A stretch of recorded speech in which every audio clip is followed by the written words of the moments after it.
So, nandito po tayo ngayon sa kusina at nandito po yung ating pinakamagaling na chef.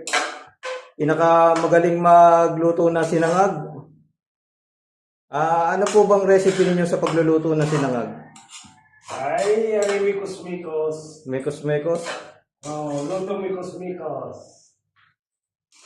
Pag naluto ay kahit wala ng ulam. Kaunting masarap. Para sumarap. Ayun po ang kanyang sikreto. Oh, diba?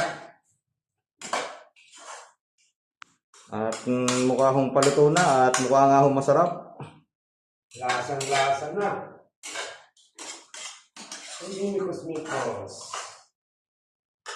Okay.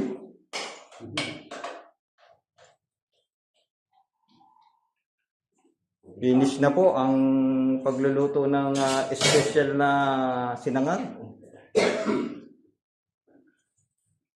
Si Chef, anong pangalan na Chef? Chef Bekbek.